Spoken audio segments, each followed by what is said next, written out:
everybody, it's Miss Higby here and welcome to today's video.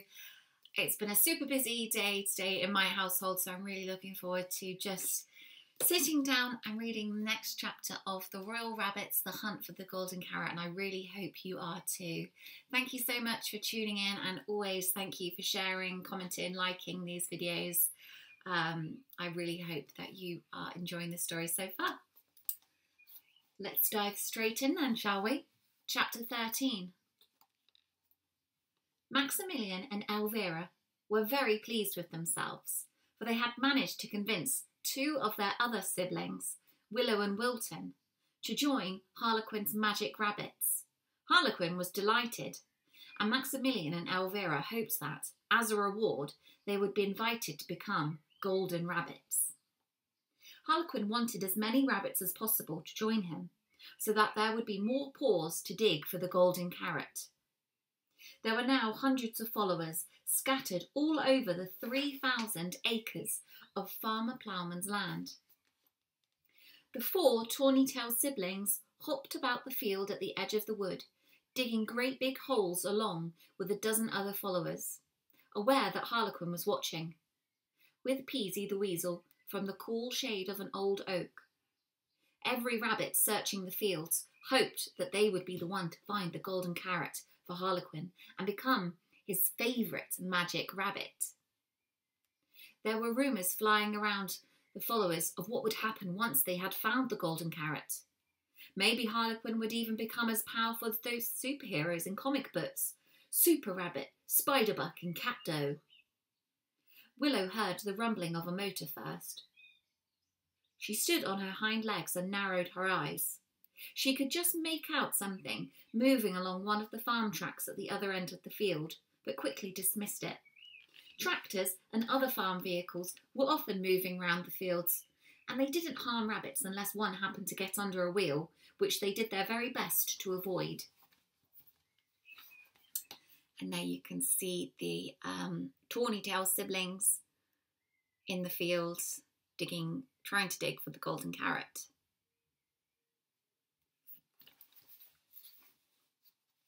The noise stopped and Willow began to dig again. All was quiet, eerily quiet. Suddenly she had a horrid thought. Could the rumble have been Farmer Ploughman's quad bike? Fearful that there was danger in the air, Willow thumped her hind paw on the ground, the warning signal that all rabbits know.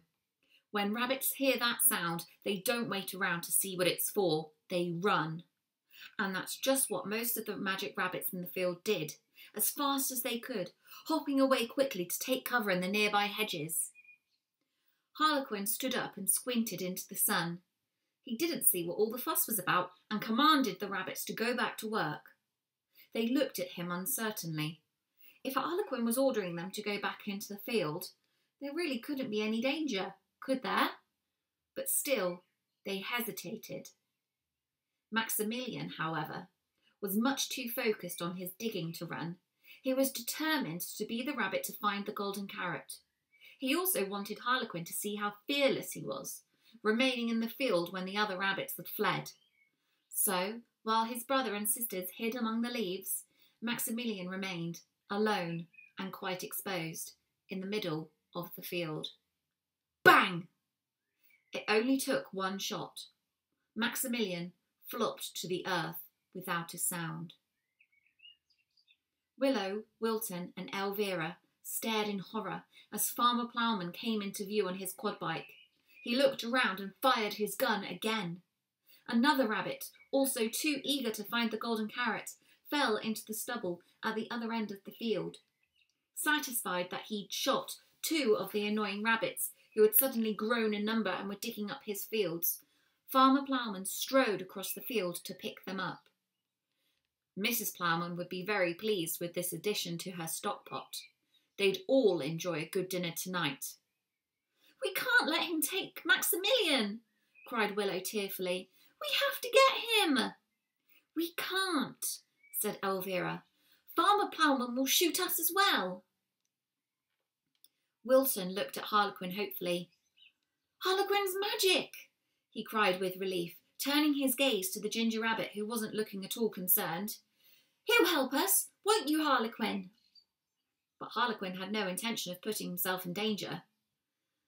I reserve my magic for more important things. Leave him, he commanded, backing away into the trees, with Peasy following hurriedly after.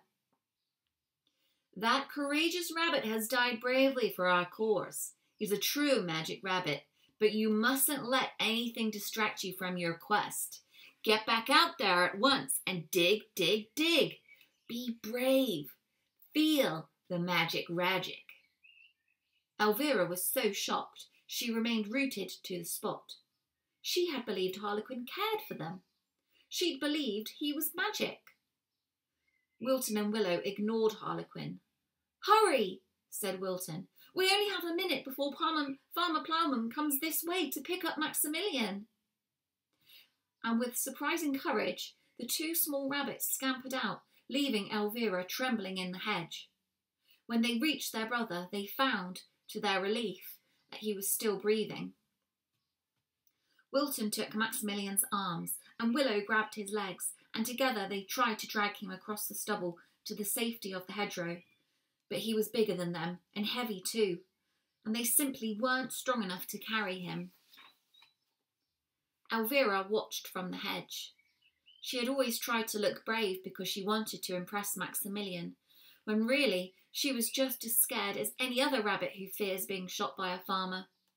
But now she was so furious with Harlequin for leaving her brother in the field that she took a deep breath and darted out.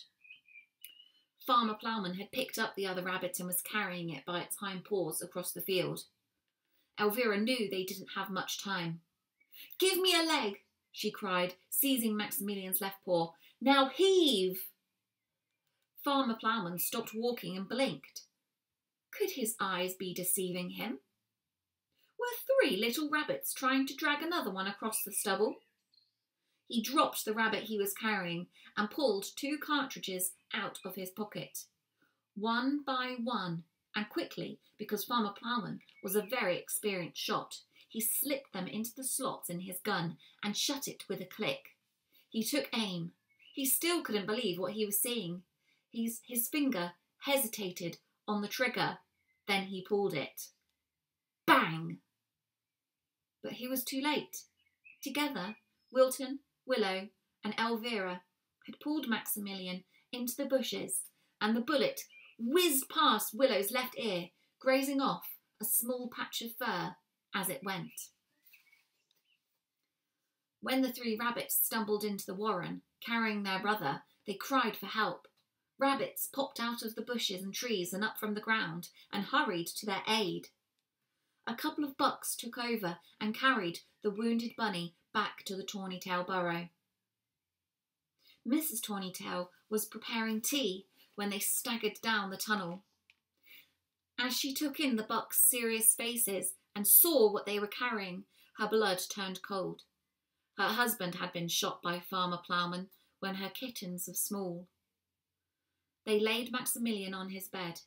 Mrs. Tawny-tail hurried to fetch water and towels and set about tending to the wound in his side. Maximilian lay with his eyes closed. Please don't let him die, she sobbed to the great rabbit in the sky. Please don't take him from me as you took his father. When Shiloh returned to the burrow that evening, he found the atmosphere tense and sombre.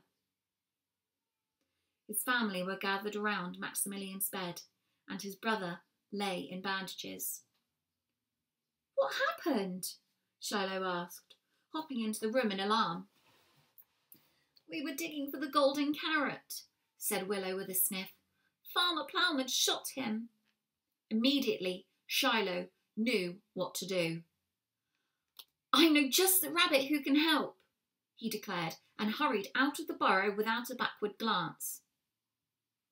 When he returned a short while later, he was accompanied by the biggest rabbit any of the others had ever seen.